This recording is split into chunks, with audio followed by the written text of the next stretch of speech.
mudahanah dan mudarah. Mudahanah dan mudarah. Mudahanah adalah menampakkan rida kepada kemaksiatan, menampakkan seolah-olah kita kata orang ni orang tak baik, tapi kita layan dia baik, macam kita perakui dia, macam kita seolah-olah jelah macam tak kisah dia buat tak baik, macam tu. Tapi mudahanah ni maknanya dia rida ataupun tak kisah untuk buat jahat tanpa ada pengingkaran, tapi tak ingkar. Untuk kepentingan duniawi, itu mudahanah, kan? Jadi itu mudahanah. Atau kata Imam Qurtubi, mudahanah ini adalah tarkul din li salahid dunia, meninggalkan agama demi kepentingan dunia. Jadi itu adalah sikap yang salah, itu tak betul. Kita meringankan agama demi untuk kepentingan dunia. Kita layan orang yang tak baik, kepentingan dunia kita. Boleh tak? Tak boleh. Tapi kalau mudarah ni maksudnya ialah kita bersikap lemah lembut kepada orang lain atau mengalah darinya agar dia tak menjauhkan diri, sehingga kita mampu dekat dengan dia dan beri nasihat kepada dia tanpa rida kepada kemaksiatan atau keburukan yang dia buat. Jadi bermakna adalah dia itu disebutkan buat seperti itu untuk kepentingan agama, bukan untuk kepentingan dunia. Dia buat untuk kepentingan agama, bukan untuk kepentingan dunia. Yang tadi ni untuk kepentingan dunia. Dia kawan kepada orang yang tak baik demi kepentingan dunia dia. Ini haram. Mudahanah. Mudarah, macam ni disebut dalam Rasulullah buat ni, mudarah ini maknanya Nabi SAW melemah lembut, Nabi SAW layan baik kat dia, agar dia tu tak jauhkan diri, dekat dengan Nabi, dan Nabi boleh berikan nasihat secara perlahan-lahan kepada dia. Satu,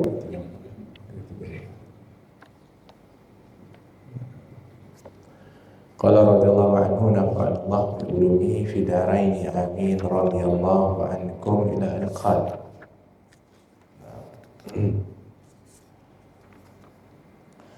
Bab ma jaa fi khuluqi Rasulullah sallallahu alaihi wasallam, bab yang mendatangkan riwayat atau hadis yang berkaitan dengan akhlak Rasulullah SAW.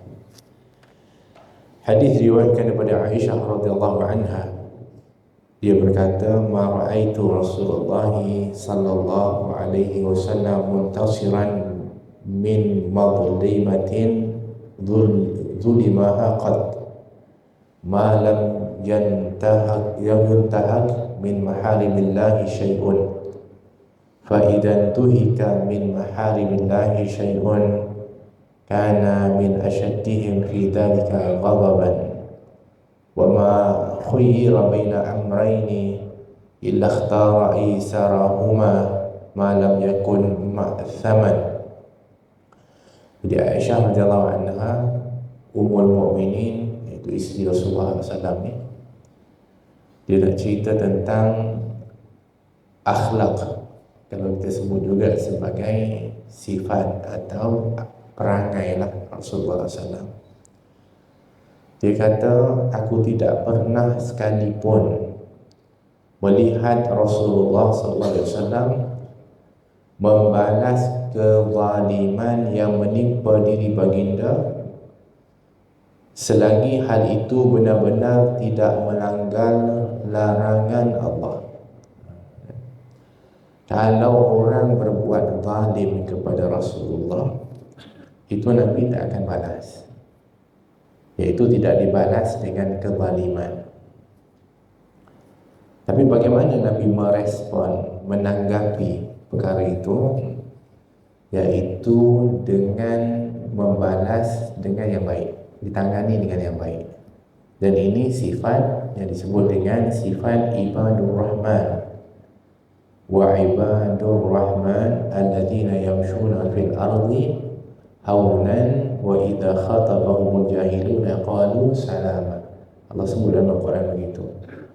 Hamba Allah yang Maha Penyayang adalah mereka yang berjalan di atas muka bumi ini dalam keadaan tawadhu', merendahkan diri, bukan jalan sombong. Kalau jalan sombong ke atas muka bumi ini, maka yang kita lihat sekarang ini, kerosakan yang berlaku adalah dengan sebab kesombongan manusia.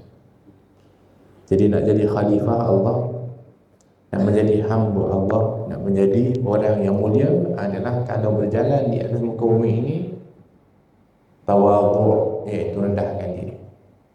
Kerana kalau kamu tawadhu', Allah akan angkat kedudukanmu tinggi di sisi Allah. Tapi kalau sombong, itu akan direndahkan oleh Allah Subhanahu wa taala kedudukan.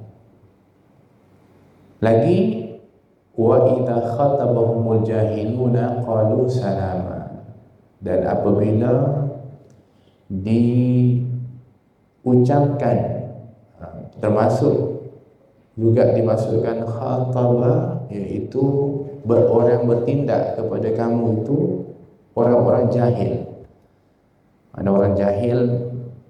Jahil ini kita selalu terjemah dengan bodoh lah. Jadi orang yang jahil kalau dia buat sesuatu, baik bercakap ataupun berbuat, itu akan berbuat dengan perbuatan yang bodoh. Dia perbuatan yang sembarangan, sehingga akan menyebabkan orang yang dia ucapkan atau sebagainya perbuatan adalah perkataan atau perbuatan yang tak baik. Tapi orang yang ibadur rahman ini, maka mereka merespon, membalas ucapan itu dengan qalu salama. Mereka mengucapkan selamat, sejahtera. Bahkan kalau orang itu bertindak yang tak baik, dia akan bertindak yang baik kepada orang itu. Jadi ini sifat Nabi kita Muhammad SAW. Jadi kalau orang itu buat zalim, kalau kita tengok di Mekah bagaimana di Nabi SAW itu dilakukan dengan begitu keras dan kasar. Kalau kita nak cerita tentang apa yang berlaku kepada Nabi SAW, itu sangat menyayat hati kita. Ialah seorang insan yang begitu agung, Rasulullah, kekasihnya Allah, kan? Orang yang paling mulia, tapi diperlakukan sampai dipijak Nabi SAW, dicekik Nabi SAW, dilempar dengan sampah, diletakkan perut unta yang ada najis di atas tengkuknya. Macam-macam yang dilakukan, sampai-sampai apa yang berlaku kepada Nabi SAW itu adalah merupakan daripada perkara yang begitu dahsyat. Ya. Tapi Nabi ini tidak akan membalas kezaliman itu, kerana Nabi nak supaya orang itu tak menjauhkan diri dari Nabi, tapi mendekat. Kerana Nabi sifatnya adalah harisun alaikum, sangat mengharapkan dan menginginkan agar hidayah Allah itu akan diberikan oleh Allah kepada kamu. Macam itu. Tapi bukanlah bermakna Nabi tak membalas dengan maksud Nabi tidak merespon kalau sekiranya ada perbuatan-perbuatan yang tak baik itu dengan respon yang keras. Ada kalanya begitu keras juga apabila ianya berkaitan dengan larangan Allah. Tapi kalau dengan untuk diri Nabi, itu Nabi akan lebih cenderung memaafkan, atau bahkan dibalas dengan baik, disebut dengan sifat al-halim atau hilmun. Dan Allah sendiri yang sebutkan dalam Al-Quran, idfa' billati hiya ahsan, iaitu kalau orang tu buat tak baik, maka hendaklah kamu respon dengan yang lebih baik, bukan membalas yang tak baik dengan tak baik. Tak. Yang tak baik dibalas dengan yang baik. Bahkan dalam Al-Quran itu kata ahsan yang lebih baik. Kan, tapi ini perlukan jiwa yang besar. Perlukan jiwa yang kental, perlukan jiwa yang sabar. Kan? Tapi kalau haknya Allah, itu bezanya. Tapi kalau haknya Allah yang dilanggar, itu Nabi akan tegas, akan keras. Sebab ini haknya Allah Subhanahu Wa Taala. Tapi kalau hak peribadi Nabi, kalau dibuat kepada Nabi, Nabi lebih suka memaafkan. Tapi haknya Allah, itu Nabi akan tegas. Jadi selagi hal itu benar-benar tidak melanggar larangan Allah, maka Nabi tak akan balas dengan balasan yang keras. Tapi kalau sudah haknya Allah, itu Nabi akan merespon dengan lebih keras. Contoh, hatta dengan orang-orang yang dekat dengan Nabi, Aisyah radhiyallahu anha, itu kalau sekiranya ialah yang namanya rumah tangga, ada kadang-kadangnya Sayyidina Aisyah pun ada perbuatan-perbuatan yang mungkin menyinggung kepada Nabi, ataupun kita kata mencuai dalam hak-hak yang mungkin nak ditunaikan kepada Nabi, itu Nabi maafkan. Dan bahkan disebutkan Nabi adalah orang yang paling baik kepada isteri dan keluarganya, paling baik, mudah memaafkan, ceria. Tapi satu hari ketika Aisyah radhiyallahu anha dia menyebutkan tentang, atau dalam riwayat menyatakan satu sifat kekurangan seseorang, atau kita sebut dengan menyebutnya itu seolah-olah menjadi ghibah, mengumpat di depan Nabi SAW.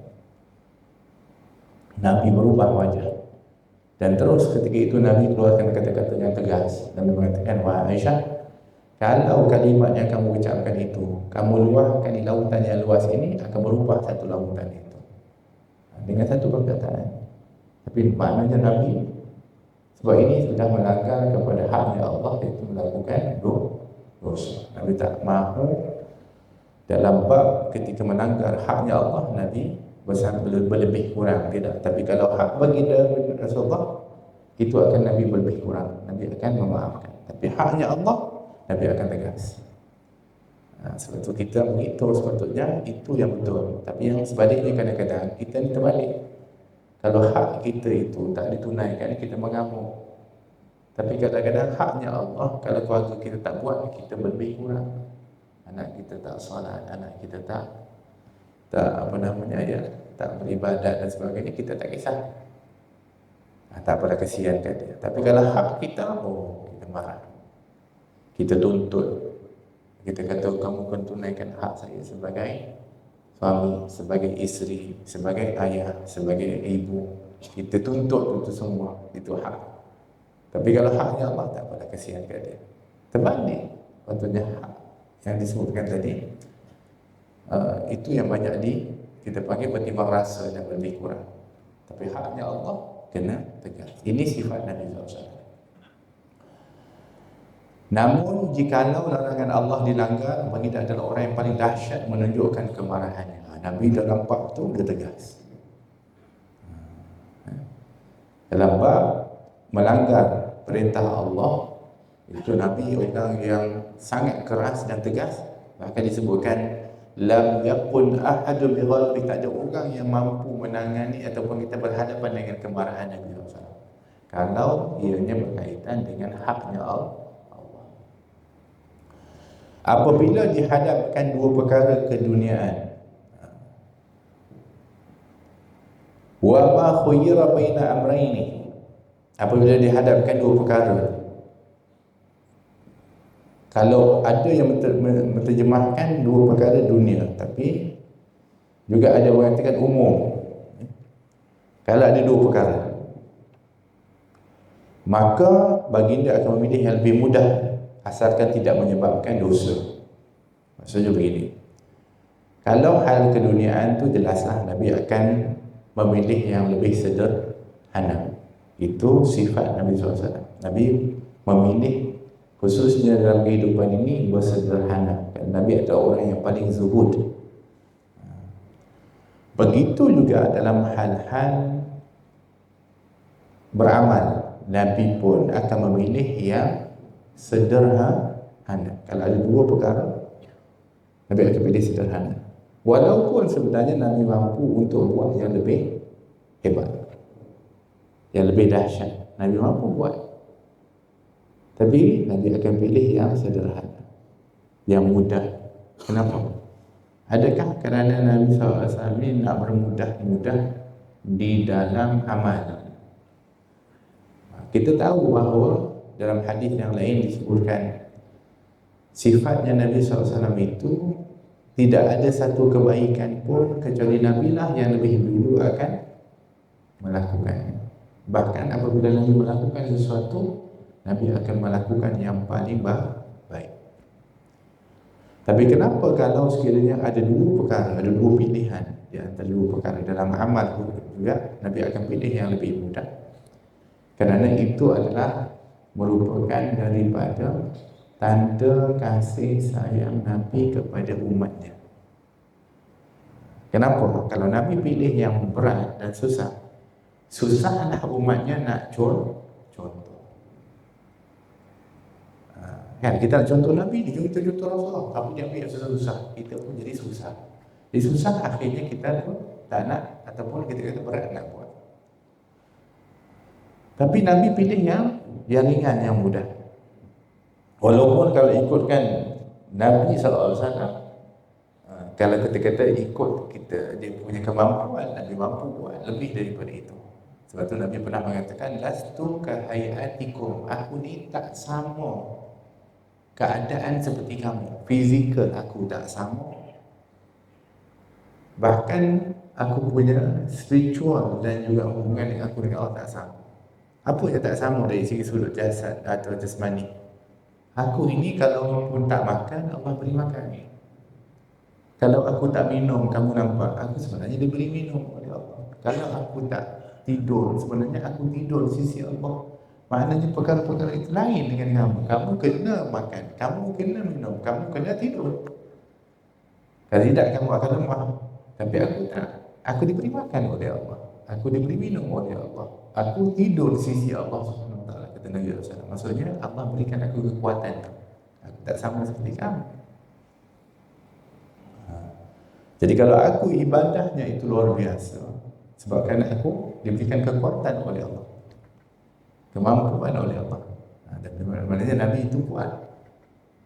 Tapi kalau ada dua perkara, Nabi akan pilih yang ringan supaya kita boleh contoh. Apabila kita contoh Nabi, perbuatan itu nampaknya sikit ringan, tapi dia menjadi nilai yang begitu besar. Sebab pertama, kerana kita beramal soleh. Yang keduanya, kerana kita ikut Nabi SAW. Jadi nilai ini jadi besar, walaupun amalnya itu ringan sedikit. Masya Allah, sayangnya Rasulullah kepada umat. Kalau ikut Nabi pentingkan diri sendiri, ya Nabi akan buat yang lebih dahsyat. Bayangkan malam-malam Nabi bangun, itu baca dalam rakaat pertama surah Al-Baqarah. Itu pun kita dah fikir Allah. Maknanya dalam amal yang lain Nabi boleh untuk pilih yang dahsyat-dahsyat, tapi Nabi pilih yang aisarahumah, iaitu yang paling ringan, selagi tidak haram, selagi tidak berdosa. Begitu juga dalam hal dunia, Nabi akan pilih yang paling mudah, yang paling kita panggil ringan, kerana itu adalah sifat Nabi kita Muhammad SAW. Aisyah radhiyallahu anha berkata, ista'dana rajulun ala Rasulullah SAW wa 'indahu faqala bi'sa ibnu ashirah atau akhul ashirah. Summa adina lahu falamma dakhala fa'alana lahu al-qawl falamma kharaja qultu ya Rasulullah qulta ma qulta thumma alanta lahu qawl wa qala ya Aisyah inna min syarri nasi man tarakahu nasu aw wada'ahu nasu ittiqa'a fuhshihi. Jadi Aisyah radhiyallahu anha ni banyak belajar daripada khususnya akhlak Nabi SAW sebab dia duduk dengan Nabi. So, banyak riwayat tentang akhlak Nabi ini juga daripada Aisyah radhiyallahu anha. Berhadapan dengan berbagai keadaan, berhadapan dengan sahabat, berhadapan dengan karenah. Ini yang dilalui atau yang dihadapi oleh Nabi SAW. Bahkan sebenarnya karenah yang ada pada zaman itu wa imma sama, tak ada beza pun pada zaman ini, atau lebih dahsyat daripada itu. Jadi kalau ada orang kata lainlah, di zaman Nabi sahabat semua baik-baik, nanti dulu sahabat pun ada macam-macam perangai. Begitu juga Nabi bukan hanya berhadapan dengan para sahabat, Nabi berhadapan dengan orang munafik, Nabi berhadapan dengan orang kafir, Nabi berhadapan dengan orang-orang ahli kitab, Nabi berhadapan dengan orang yang sayang kepada Nabi, tapi juga berhadapan dengan orang yang benci kepada Nabi. Nabi berhadapan dengan orang yang taat, yang baik. Nabi juga berhadapan dengan orang yang bermaksiat. Jadi apa yang dihadapi oleh Nabi itu adalah sebagai contoh tauladan kepada kita. Hari ini bagaimana kita nak menghadapi kehidupan ini dengan berbagai karenah manusia. Telah pun dicontohkan oleh Rasulullah. Nabi dah tunjukkan bagaimana Nabi SAW menangani kepada keadaan itu. Jadi Aisyah radhiyallahu anha, dia cerita, dia kata, ketika aku berada di sisi Rasulullah sallallahu alaihi wasallam, ketika aku berada di sisi baginda Rasulullah sallallahu alaihi wasallam,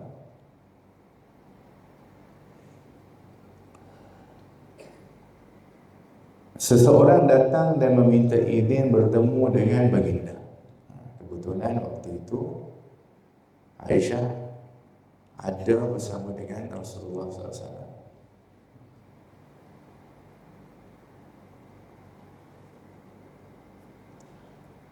Jadi ketika orang tu minta izin nak jumpa dengan Nabi, Nabi pun kenal daripada orang ni. Nabi kenal kepada lelaki yang nak jumpa Nabi. Jadi sebelum orang tu masuk, Nabi berkata kepada Aisyah, lelaki yang nak datang ini disebutkan, ialah kalau bahasa kita disebutkan Bi'sa bin Ashirah ni, seteruk-teruk orang daripada kaum Ashirah, seteruk-teruk orang daripada kaum Ashirah. Maksudnya orang ni orang yang teruk lah, orang yang tak baik. Jadi kemudian dia diizinkan masuk. Maknanya sekarang ni Aisyah ni tahu bahawa lelaki ini orang yang jahat lah, orang yang tak baik. Sebab Nabi yang cakap. Nabi yang cakap. Nanti kita akan bahaskan tentang perkara ini. Sebab nanti kan kita boleh, Nabi ni cakap orang yang tak baik. Nanti kita cerita. So diizinkan masuk lelaki ini, jumpa dengan Rasulullah. Aisyah pun tak tahu macam mana Nabi menghadapi orang yang Nabi kata orang ni orang yang jahat, orang tak baik ni. Kalau Aisyah menyangka kalau Rasulullah akan bertindak, kita panggil tegas, keras, dengan sebab orang ni adalah sebab sejahat-jahat orang, dia kata begitu. Ternyata Nabi berbual, kemudian lemah lembut dengan dia. Kita panggil apa? Tak sangka macam tu pula terbalik sikap Nabi SAW. Jadi apabila orang tu dah keluar, maka Aisyah pun pergi datang kepada Rasulullah. Dia mengatakan, wahai Rasulullah sallallahu alaihi wasallam, engkau berkata demikian kepada orang itu sebelum dia masuk. Maksudnya kamu kata dia ni orang jahat, orang tak baik. Tapi kenapa kamu berlemah lembut kepadanya semasa berbuat? Kenapa tak tegas? Terus tegur dia, kamu tak boleh begini, begini, begini. Itu maksud Aisyah. Jadi Rasulullah SAW menjawab, wahai Aisyah, sejahat-jahat manusia adalah mereka yang dijauhi oleh orang lain kerana risau akan kejahatannya. Nampak ya? Sejahat-jahat, dia tu jahat, dia tak baik. Tapi dia akan lebih jahat apabila orang menjauhi dan tak dekat, tak kita panggil buat baik kat dia, so dia akan jadi lebih jahat.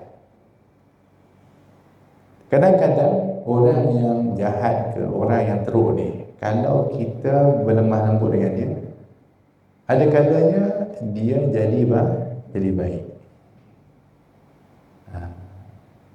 Maka di dalam hal ini, di dalam perbahasan disebutkan ada dua perkara, namanya mudahanah dan mudarah. Mudahanah dan mudarah. Mudahanah adalah menampakkan rida kepada kemaksiatan, menampakkan seolah-olah kita kata orang ni orang tak baik, tapi kita layan dia baik, macam kita perakui dia, macam kita seolah-olah jelah macam tak kisah dia buat tak baik, macam tu. Tapi mudahanah ni maknanya dia rida ataupun tak kisah untuk buat jahat tanpa ada pengingkaran, tapi tak ingkar untuk kepentingan duniawi, itu mudahanah, kan? Jadi itu mudahanah. Atau kata Imam Qurtubi, mudahanah ini adalah tarkul din li salahid dunia, meninggalkan agama demi kepentingan dunia. Jadi itu adalah sikap yang salah, itu tak betul. Kita meringankan agama demi untuk kepentingan dunia. Kita layan orang yang tak baik, kepentingan dunia kita. Boleh tak? Tak boleh. Tapi kalau mudarah ni maksudnya ialah kita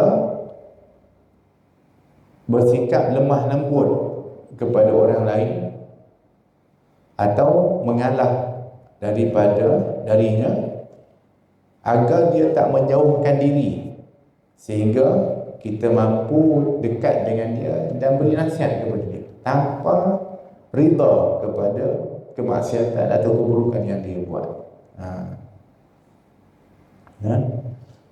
Jadi bermakna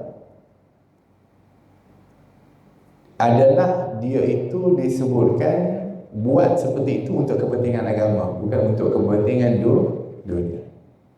Dia buat untuk kepentingan agama, bukan untuk kepentingan dunia. Yang tadi ni untuk kepentingan dunia. Dia kawan kepada orang yang tak baik demi kepentingan dunia dia. Ini haram. Mudahanah. Mudarah macam ni disebut dalam Rasulullah buat ni, mudarah ini maknanya Nabi SAW berlemah lembut, Nabi SAW layan baik kat dia, agar dia tu tak jauhkan diri, dekat dengan Nabi, dan Nabi boleh berikan nasihat secara perlahan-lahan kepada dia. Satu. Yang keduanya adalah untuk islah kepada agama ni, untuk kepentingan agama. Sebab kalau sekiranya dia ni tak baik, dia merosakkan agama, maka yang ini ni dibolehkan. Itu dipanggil mudarah. Itu dipanggil mudarah. Baik. Itu ada dua beza. Jadi apa yang Nabi buat ini namanya mudarah. Mudarah, Nabi kata, sebab tu Nabi kata, wahai Aisyah, sejahat-jahat manusia adalah mereka yang dijauhi oleh orang lain kerana risau akan kejahatannya. Jadi kalau aku jauh daripada dia, bermakna dia akan semakin jahat. Maka aku lemah lembut supaya dia lebih dekat, supaya dia tak menjadi orang yang lebih jahat. Yang itu. Cuma bagaimana Nabi sebut sebelum itu kepada Aisyah bahawa yang orang ni adalah orang yang paling tak baik, sebab sebenarnya orang ni dah famous dengan kejahatan dan keburukannya. Masa ni macam tu boleh untuk kita ni sebutkan perkara itu. Kalau sudah menjadi pengetahuan umum. Pengetahuan umum ni maksudnya orang tahu memang dia tak baik. Aisyah pun tahu. Cuma Nabi cakap tu, Aisyah terkejut. Jadi tak dinamakan mengumpat walaupun dia cakap di belakang itu, sebab apa yang dia buat itu sudah diketahui orang ramai. Tapi kalau sekiranya orang tak tahu, kita bagi tahu, maka itu namanya ribah atau mengaibkan kepada orang. Itu tak dibolehkan. Jadi dalam hal ini Nabi beritahu kepada Aisyah kerana lelaki ini sudah dikenali secara umum dengan kejahatan. Cuma Aisyah terkejut sebab respon Nabi ternyata lemah lembut dan berbuat baik kepada orang. Rupanya Nabi nak supaya dia dekat, bukan semakin jauh. Sebab itu Nabi pesan kepada para sahabat ketika nak keluar berdakwah, Nabi nak hantar pergi Yaman, Nabi nak hantar pergi ke Syam, Nabi nak hantar pergi itu berdakwah, Nabi berikan panduan. Nabi mengatakan kepada sahabat, ringkas tapi padat. Nabi mengatakan, basyiru wa la tunaffiru, yassiru wa la tu'assiru. Itu je. Dalam orang nak dakwah, nak ajak orang ni, Nabi kata, berikan kabar gembira, cerita yang baik-baik. Jangan buat perkara yang menyebabkan orang lari. Ini haram, ini tak boleh, ini bid'ah, ini sesat, ini. Ada orang nak dengar kata itu. Baru nak duduk sikit. Kan? Yalah, kalau seorang penceramah tu tiba-tiba, Assalamualaikum warahmatullahi wabarakatuh, dia mula ceramah, terus orang kat masjid ni datang je masjid, tapi tak orang tak pasal-pasal kita datang masjid kena. Kan? Jadi kita menjauhkan orang, akhirnya orang tak nak datang. Dia punya ceramah tak nak datang, orang datang masjid pun dah jadi fed up, orang jadi tak ada semangat nak datang. Kan, datang masjid tak guna pun datang masjid. Kan, kalau sekiranya gini-gini, kan? Jadi itu bukan cara yang bijak. Dan yassiru wa la tu'assiru, mudahkan jangan persulitkan. Kadang-kadang ada benda-benda yang kita kena mudahkan kepada orang supaya orang rasa okey, seronok, dekat. Itu adalah merupakan daripada apa yang dilakukan oleh Rasulullah SAW. Jadi apa yang boleh kita ambil kesimpulan dalam hadis itu? Dalam berurusan kita ni, bermuamalah, kita akan bertemu dengan berbagai jenis manusia. Bagaimana sikap kita kepada mereka? Pertama, kalau sekiranya orang itu baik, maka hendaklah kita berdamping selalu dengan dia untuk kita juga mendapatkan kebaikan itu. Tapi kalau dia tak baik, kita ada dua keadaan. Wa imma, kalau kita mampu untuk nak tegas dalam hadis yang pertama tadi, iaitu Nabi SAW, kalau haknya Allah, dia akan tegas. Tapi kalau sekiranya kita tak mampu dan tindakan kita itu akan menyebabkan dia lebih jauh dan lebih jahat, maka kita ambil pendekatan mudarah, iaitu kita gunakan pendekatan untuk kita ni tackle dia, dekati dia, dan tak terus kita marah-marah kepada dia, supaya dia dekat dengan kita dan kita mampu untuk nak beri nasihat dan memperbaiki dia. Serta kita panggil perlahan-lahan berharap dengan kita, dia dekat dengan kita dan orang yang baik, dia akan berubah menjadi baik. Tapi tidak ada niat dan kepentingan untuk dunia kita. Kawan dengan orang jahat demi untuk dapat kehabuan duniawi. Kita tahu dia ni orang jahat ni, kita tahu bahawa dia ni orang tak baik ni, tapi kalau saya dekat dengan dia, saya dapat habuan. Yang ini namanya mudahanah haram. Kan? Tahu dah dia ni orang jahat, dia ni orang yang buat benda yang haram, tapi kita nak dekat dengan dia. Dia buat dengan kita, buat baik dengan dia, kita buat baik dengan dia. Sebab apa? Sebab kita nak dapat kepentingan dunia ini. Haram. Tapi ini kita buat semata-mata untuk agama, untuk kebaikan agama, supaya dia tak bertindak yang tak baik sampai memudaratkan kepada orang atau kepada agama. Yang itu boleh. Jadi kita tak bolehlah judge orang. Maksudnya kalau orang tu dekat dengan orang yang tak berapa baik, jangan terus kita kata ini ni dia ni berkawan dengan orang jahat dan dia rida dengan kejahatan tersebut. Tentu lagi mungkin itu cara dia nak dakwah, nak dekati kepada orang-orang seperti itu, seperti mana yang dilakukan oleh Rasulullah SAW. Nah, baik. Kemudian hadis daripada Hasan bin Ali radhiyallahu anhu berkata, kita selalu dibawakan riwayat daripada Sayyidina Hasan, kemudian Sayyidina Husain, sebab kita tahu bahawa memang Sayyidina Hasan, Sayyidina Husain cucu Rasulullah ni. Mereka ni setelah wafat Nabi SAW, umur mereka masih kecil, 5-6 tahun macam tu. Jadi mereka ni orang yang paling rajin dan sungguh-sungguh nak mengenali Nabi SAW lebih lagi.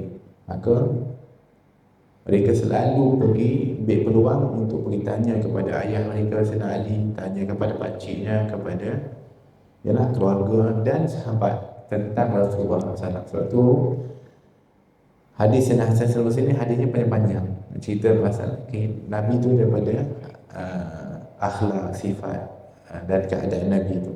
Tu yang panjang. Sebab mereka ni memang sangat kita panggil sungguh-sungguh untuk mengenali kepada Rasulullah SAW.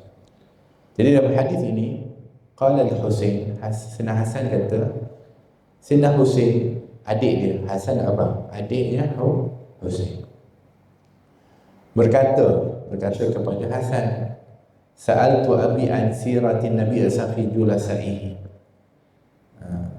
Sebab Sayyidina Hasan dan Sayyidina Husain ni macam bertanya dengan siapa yang lebih kenal kepada Nabi. Jadi satu hari Sayyidina Hasan dan Sayyidina Husain jumpa, kata kamu macam mana kita cerita tentang Rasulullah. Maknanya Sayyidina Hasan nak beritahu, aku dah banyak dapat maklumat dan tahu tentang Nabi. Maka dia pun bagi tahu kepada Sayyidina Husain. Sayyidina Husain dengar, Sayyidina Husain kata, semua yang kamu sebut tu aku dah tahu. Tapi ada perkara yang aku tahu, kamu tak tahu. Kenapa? Sebab aku tanya kepada ayah aku, iaitu Sayyidina Ali. Sayyidina Hasan dengar macam tu, oh iya ke? Bukan, dia kata, dia bukan macam kita ni kalau nak menang saja. Mana ada, aku beritahu. Tak habis cerita. Mereka ni adalah cucu Nabi. Akhlaknya mulia, Masya Allah. Jadi adik dia pun ketika kata aku ada yang aku tahu yang kamu tak tahu, bukan dia marah, bukan dia rasa aku hebat, aku tak, bahkan dia nak dengar apa dia. Dia nak dengar. Jadi kata Sayyidina Husain, aku tanya kepada ayahku, iaitu Sayyidina Ali, tentang hidup Rasulullah fi julasat, bersama dengan orang-orang yang berada di sekitar Nabi, ada orang-orang yang duduk bersama dengan Nabi. Waqal, maka kata Sayyidina Husain, kata Sayyidina Ali, ayah kita kata, kana Rasulullah SAW daiman bisyir. Nabi SAW ini memiliki wajah yang sentiasa ceria. Kalau dengan orang ramai, Nabi wajahnya ceria. Tapi kalau Nabi seorang-seorang, wajah Nabi sedih. Itu macam itu. Kenapa ya? Ya kerana supaya orang lain ketika melihat Nabi itu, dengan sebab lihat Nabi ceria, mereka jadi tenang. Mereka jadi, kita panggil tenang. Dan moodnya pun ceria. Dan itu memainkan peranan. Memainkan peranan dalam diri seseorang. Kan macam contohnya, kita kalau ada guru, kita belajar kat sekolah, guru tu masuk muka, ialah kita panggil marah ataupun tu. So pelajar ni dah tahu dah, biarlah kita kali ni. Kita pun dah nampak mood tu. So hati pun dah tak sedap. ya. Sebab apa yang ada di wajah dan apa yang ada itu akan memberi kesan kepada orang yang melihat. Sebab tu Nabi suruh kita ni jumpa orang senyum, sebab dia akan memberi kesan kepada jiwa diri seseorang. So Nabi SAW kalau duduk dengan sahabat, itu muka Nabi ceria. Tapi kalau Nabi SAW sedih, sebab Nabi ni sedih sebab Nabi SAW adalah orang yang paling hebat iman dan takut kepada Allah. Paling takut kepada Allah. Yang kedua, ialah Nabi SAW selalu memikirkan umat. Nabi selalu sedih. Jadi sebab tu kalau seorang-seorang Nabi sedih. Tapi kalau di depan orang, itu Nabi SAW akan ceria. Dan sahlan khuluq, Nabi ini suka mempermudah apa kita panggil dalam pergaulan ni, mudah dengan orang, tak eksklusif. Yalah, Nabi ni memang orang yang paling eksklusif lah di sisi Allah, di sisi makhluk. Tapi dalam pergaulan, Nabi tak anggap diri Nabi eksklusif. Nabi lebih mesra. So orang tak rasa, kita panggil janggal, tak rasa macam seolah-olah kita panggil apa, tak dapat makna mesra dengan Nabi. Tak, Nabi ini orangnya dia panggil sahlal khuluq, mudah dengan orang. Layyinal janib, dan Nabi SAW ini mempunyai perasaan yang lembut. Jadi sebab itulah Nabi SAW ini kalau merespon, bertindak kepada orang itu dengan penuh kelembutan. Dengan penuh kelembutan, bukan dengan cara yang kasar. Tidak, Nabi bukan seperti itu. Laisa bifadhin wala ghalidh. Dan Nabi ini baik sikapnya dan hatinya tidak kasar, lemah lembut Nabi. Sebab tu Allah sebut dalam Al-Quran, fabima rahmatin minallahi linta lahum walau kunta faddan ghalidhal qalbi lan faddu min hawlik. Dan memang itu Allah telah kurniakan sifat rahmat, kasih sayang kepada Rasulullah, sehingga kamu berlemah lembut kepada mereka. Nabi sifat lemah lembut. Sebab apa? Kalau kamu itu bengis, keras, kasar, dan hati kamu tu keras, ataupun kita panggil kasar, lan faddu min hawlik, kata Allah Al-Quran, maka mereka akan lari daripada kamu. Mana ada orang nak kawan dengan orang-orang yang kasar, yang sikit-sikit nak marah, malah dekat-dekat, kan? Tak, Nabi ni lemah lembut. Dan Nabi tidak, sifat dan sikap Nabi ni tidak, hati Nabi ni tak kasar, lemah lembut. Dan wala sakhabin wala fahash, Nabi bukan seorang yang suka mencari gaduh ataupun menggunakan kata-kata yang keji. Nabi tak pernah begitu. Sebab tu Nabi SAW ni, kalau Nabi keluar, di antara yang pasti Nabi akan tinggalkan, Nabi dah set dah, Nabi setting dah. Maksudnya 3 perkara untuk Nabi jaga untuk diri Nabi. Yang pertama, Nabi akan tidak, kalau keluar, Nabi tidak akan buat mirak bergaduh, cari gaduh. Nabi tak nak keluar ni, Nabi tak ada niat nak pergi berdebat dengan orang, nak pergi nak bergaduh orang, tak ada. Mirak al-iktisar wala ya'ni, ini Nabi tak akan buat benda yang kita panggil nak bergaduh dengan orang, tidak akan berlebih-lebihan. Dan juga Nabi SAW tidak akan buat benda yang sia-sia kalau Nabi keluar. Kita kadang-kadang keluar dah setting lah, jaga siapa buat, aku jaga. Bawa kereta pun kadang-kadang, lagi kalau ada orang ni dah setting dah nak marah, memang marah sungguh. Cuba kita niat keluar ni, aku akan mudahkan orang, maafkan orang. So kalau ada apa-apa sesuatu tu, kita dah set dalam diri kita. Kan kadang-kadang tu naik kereta tu dah terus niat dah, aku dah ganas dah siap setting lah, jaga orang, jaga. Jangan kita jadi macam Nabi SAW. Keluar tu dah setkan diri kita, aku nak, kita panggil, tidak bergaduh dengan orang, aku tak nak cari pasal dengan orang, dah niat seperti itu.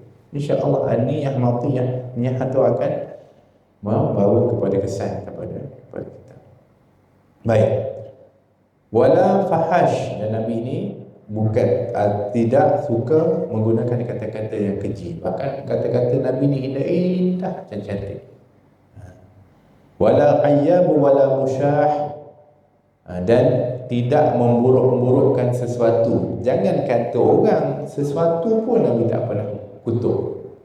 Teruknya rumah tu tak, kereta tu buruk tak, hatta makan pun Nabi tak pernah mengata atau mencaci makanan. Tak sedap, tak best, tak ini, tak cantik, tak elok, tak pernah Nabi SAW. Bayangkan kalau makanan pun Nabi tak pernah untuk membayangkan orang. Kalau Nabi tak makan, tak seberapa suka lah mungkin. Itu respon yang dipahami oleh sahabat. Nabi tak usik pun, Nabi makan yang lain. Nabi tak cakap, saya tak suka lah ni, tak ada. Bahkan sampai-sampai Khalid bin Walid pernah nak tengok respon Nabi. Ketika mereka makan bersama Nabi, mereka makan bab ni biawak padang pasir. Jangan pergi bawa makan biawak sini pula, ini haram. Baik, padang pasir ni special lain. Lidahnya pun bukan lidah yang bercabar, lidahnya adalah lidah manusia, boleh dimakan. So ketika dia makan, Nabi tak makan, Nabi makan yang lain. So Khalid bin Walid nak tengok respon Nabi terhadap makanan ni. Nabi berkata, ya Rasulullah, adakah dia haram sehingga kamu tak makan? Baik, kalau ikutkan, mungkin Nabi tak makan satu kerana Nabi SAW tak suka, atau kalau kita kata geli ke apa, tapi tak boleh cakap. Kalau dia cakap geli lah saya nak makan tu, tak ada. Nabi mengatakan, di tempat saya tak biasa, kami tak biasa makan. Nabi tak cakap pun tak bagus, tak boleh, tak biasa makan, kata Nabi SAW. Maka makanlah kamu. Nabi tak pernah kutuk pun. Kalau kita geli lah, kenapa tak makan? Geli lah, tengok. Kita cakap itu, tak ada perkataan itu keluar dari mulut Nabi SAW. Sebab bagi kamu geli, maka orang lain tak geli. Yang penting adakah dia halal ataupun haram, itu saja. Nabi kata, aku tak biasa makan, dia halal kan, aku tak biasa makan. Baiknya respon Nabi SAW. Hatta kepada makanan pun tidak diburuk-burukkan oleh Rasulullah SAW. Dan wala musyahin, dan bukan seorang yang kedekut. Nabi ini adalah orang yang sangat pemurah. Sangat pemurah Nabi SAW. Kita tahu. Ini yang kita sebutkan. Nanti selepas ni, nanti ada 3 perkara yang mirab, ihsan wa majani. Itu insyaAllah. Itu juga kita akan beritahu. Wa yataghafalu amma la yashtahi wa la yu'isu minhu rajiyah wa la yujibu fi. Baginda tidak mengambil tahu hal-hal yang baginda anggap sia-sia. Nabi ni bukan orang yang fudul. Fudul ni apa maksudnya? Fudul ni, kita ni suka sibuk hal yang tak kena-mengena dengan kita. Dia bukan amar ma'ruf nahi munkar. Kalau amar ma'ruf nahi munkar lain pula. Kalau orang buat munkar depan kita, kita kena tegur, kita kena nasihatkan. Itu bukannya fudul, itu bukan menyibuk hal orang. Ini membetulkan orang yang salah. Dia panggil nahi munkar. Tapi mengambil tahu tentang orang lain yang tak ada kena-mengena dengan kita, yang macam hari ni punya zaman, lebih banyak lagi dengan media sosial tu. Nak tahu orang ni makan apa hari ni, nak tahu orang ni pergi mana hari ni, nak tahu orang ni kawan dengan siapa hari ni, nak tahu mana kahwin hari ni, berapa kahwin dia, cerai, astagfirullah. Apa hal? Tak ada kaitan dengan kita pun. Itu namanya fudul dipanggil. Itu dipanggil adalah mengambil tahu hal-hal yang sia-sia. Banyak tak sekarang ni? Itu hari ni banyak. Apatah lagi orang-orang yang minta maaf, orang-orang yang ahli maksiat, orang-orang yang bahkan orang-orang kafir, kita sibuk tentang mereka punya kehidupan ni. Hari ni dia panggil buat benda yang sia-sia. Nabi tak mahu tahu tentang hal-hal yang sia-sia, merugikan kita, merugikan masa kita. dan tak menambah nilai, bahkan mungkin akan memberi kesan buruk kepada kita. Dia panggil fudul. Dan baginda juga tidak suka menghampunkan permintaan orang lain. Jadi kalau orang minta tolong, kalau orang minta satu, Nabi tak akan pernah kata tidak. Bahkan kalau sekiranya apa yang diminta itu tak ada pada Nabi, Nabi akan buka jalan kepada jalan yang lain. Nabi tak stop kat situ. Saya tak ada, tak payah, tak. Saya minta maaf, saya tak ada yang kamu minta, tak apa. Saya akan tanya kepada orang lain. Nabi akan usahakan cari. Masya Allah. Macam tu sekali sifat Nabi SAW. Dan apabila tidak suka dengan permintaan itu, baginda menolak dengan baik. Kalau sekiranya ada orang minta sesuatu ke, ataupun kita kata nak minta sesuatu tapi Nabi tak suka ataupun tak tu, Nabi akan tolak dengan baik. Nabi akan tolak dengan baik, bukan dengan kasar. Ini akhlak Nabi kita Muhammad sallallahu alaihi wasallam. Baik, penutup, Nabi SAW kata nafsahu min thalath. Nabi ini melarang, Rasulullah SAW melarang 3 perkara kepada diri baginda sendiri. Nabi dah letakkan 3 perkara untuk diri Nabi supaya Nabi jaga. Yang pertama, al-mira, bertikam lidah. Maksudnya berdebat ke ataupun bergaduh, walaupun pada perkara yang hak. Nabi dah set dah, aku tak akan keluar ni atau nak jumpa orang untuk mirak, untuk debat ke. Aduh, zaman kita ni asyik nak berdebat aja, nak bergaduh. Betul. Sudah-sudah kita disuruh untuk menyampaikan yang baik. Baik. Orang lain nak gaji kau sepuluh kat dia, kita ikut akhlak Nabi SAW. Kadang-kadang tu kalau kita tak bergaduh dengan orang, tak respon pun dengan berdebat, orang pun fed up dengan kita. Menyampah aku, dia tak lawan pun. Tak melawan itu bukan maknanya kalah, tapi bahkan kadang-kadang itu bersahabat itu adalah kemenangan. Nabi SAW begitu. Ketika mana dia meninggalkan yang namanya mirak, Nabi tak akan nak bertikam lidah dengan orang. Tak perlu pun. Kalaupun perlu untuk nak menjawab atau nak menyatakan sesuatu, nyatakan, bukannya pergi lawan. Tak. Yang kedua, wal iksar, iaitu sikap selalu hendak mendapat banyak. Jadi Nabi ini SAW meninggalkan untuk berlebih-lebihan untuk diri Nabi SAW. Nabi akan sederhana je. Bukannya jenis orang yang tamak, nak yang itu lebih, ini banyak, dan ini yang bagus. Tak. Itu sifat Nabi sederhana. Sebab Nabi ini hidupnya sangat zuhud. Wa ma la ya'ni, dan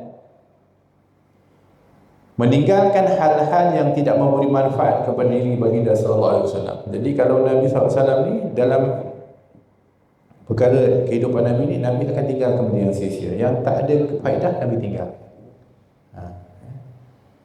Dan hari ni kita dah kena belajar daripada akhlak Nabi ni.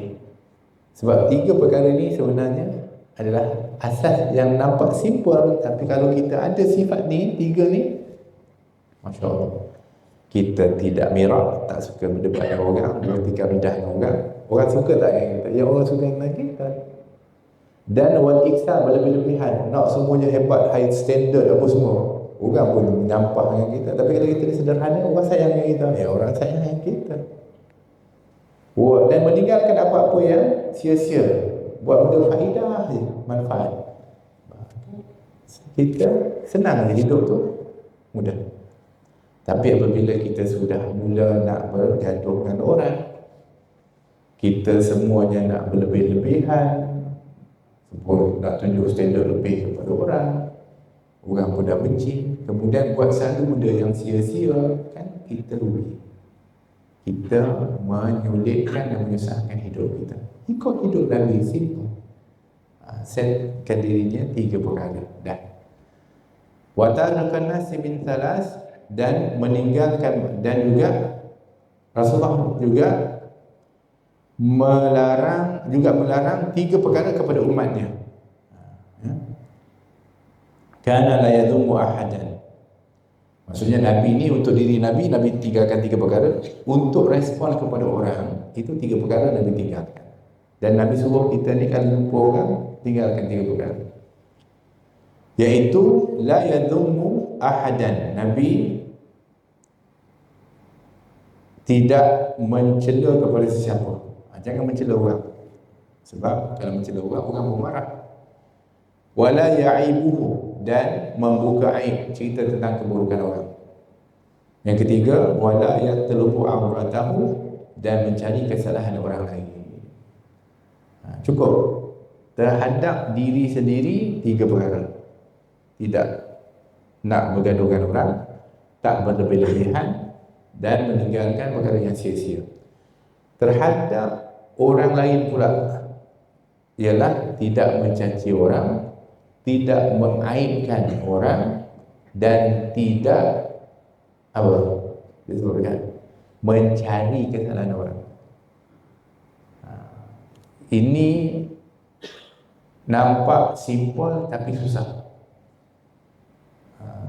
Hari ini kita tengok orang ni yang paling banyak mencaci orang, baik itu secara lisan atau secara tulisan, media sosial. Oh, mudahnya nak caci orang. Nampak tak? Itu kan kita sekarang banyak bertentangan dengan Nabi SAW. Pelik tak? Ya. Wala ya'ibuhu, dan Nabi tak mengaibkan orang. Jadi banyak orang cerita mengaib orang dan suka mencari kesalahan orang zaman ni. Sedangkan mengaku umat Nabi Muhammad SAW, tapi buat bertentangan dengan apa yang diajarkan, dicontohkan oleh Rasulullah SAW. So kita kena perbaiki. InsyaAllah kalau kita ikut betul daripada apa yang telah pun dipadukan oleh Nabi SAW dalam kehidupan, kita akan bahagia hidup. Hidup kita bahagia, mana-mana pun kita disayangi, mudah dalam kehidupan kita. InsyaAllah. Jadi sebab itu, mudah-mudahan insyaAllah hadis yang kita baca ini memberikan manfaat kepada kita, khususnya di dalam usaha kita nak mengenal, mencintai dan mengikuti kepada Nabi sallallahu alaihi wasallam. Kalau pun tak dapat untuk nak berubah secara total seperti mana tadi, sekurang-kurangnya kita sudah mengorak langkah untuk merubah ke arah ittiba, mengikuti Nabi sallallahu alaihi wasallam. Kalau kita sebelum ini adalah orang yang outspoken, terlalu cakap terus, jadi rasa kasar, mulalah kita ubah sedikit demi sedikit untuk kita ni berakhlak dengan akhlak Nabi SAW. InsyaAllah perubahan itu bukan perubahan yang sia-sia, tetapi perubahan yang begitu bermakna kepada kita. Dan jangan takut untuk berubah kepada yang lebih baik, dan jangan kita rasa rugi ketika mana berakhlak baik kepada orang, kerana berakhlak baik kepada orang itu satu keuntungan. Walaupun kadang-kadang orang mengatakan tak perlu kita ni nak buat baik sangat kepada fulan, kepada orang, tapi niat kita tidak lain adalah untuk kita mencontohi kepada akhlak Nabi SAW. InsyaAllah kalau kita betul-betul dapat mengikuti akhlak Nabi contoh, maka insyaAllah seperti mana Nabi kata, orang yang paling aku cintai dan paling dekat kepada aku hari kiamat adalah orang yang paling baik akhlak. So untung tak? Ya untung, kerana dapat bersama dan dekat dengan Rasulullah SAW. Mudah-mudahan Allah SWT merahmati kepada kita dan diberikan oleh Allah Subhanahu Wa Taala kepada kita daripada ilmu yang dapat untuk kita amalkan dan menyuburkan cinta dan mahabbah kepada Rasulullah SAW, dan dipermudahkan oleh Allah untuk ittiba dan mengikuti sunnah-sunnah Rasulullah SAW. Dan mudah-mudahan Allah memperbaiki akhlak-akhlak kita dengan akhlak-akhlak yang baik, mengikuti akhlak baginda Rasulullah SAW, dan menjauhkan dan juga memperbaiki serta membuang daripada akhlak-akhlak yang buruk, dan diberikan oleh Allah Subhanahu Wa Taala kebahagiaan kepada kita, kepada keluarga kita, menjadikan anak-anak kita saleh dan salihah, dan memberikan kebaikan dan rahmat kepada kedua orang tua kita insya-Allah. Mudah-mudahan dengan berkat perkumpulan di dalam masjid yang penuh dengan rahmat ini dan kabulnya doa, kita mendoakan saudara-saudara kita yang berada di Gaza, khususnya di Palestin. Mudah-mudahan Allah Subhanahu wa taala melindungi, menjaga mereka, khususnya iman mereka, dan juga semangat dan mereka, dan juga daripada kekuatan mereka diberikan oleh Allah Subhanahu wa taala balasan sebaik-baiknya di atas segala usaha-usaha mereka mempertahankan Masjidil Aqsa dan juga daripada tanah air mereka. Dan mudah-mudahan Allah menghancurkan dan menghancurkan daripada musuh-musuh dan dihina oleh Allah daripada Zionis itu dengan sehina-hinanya. Dan Engkau ya Allah Maha mengetahui akan bagaimana untuk membalas kepada kezaliman dan kejahatan mereka. Ya Rabbal Alamin wa ya khairun nasirin birahmatika ya arhamar rahimin. Rabbana atina fid dunya hasanah wa fil akhirati hasanah wa qina adzaban nar. Wa sallallahu ala sayyidina Muhammad wa ala alihi wasallam. Alhamdulillahi rabbil alamin. Wa assalamualaikum warahmatullahi wabarakatuh. Bismillah.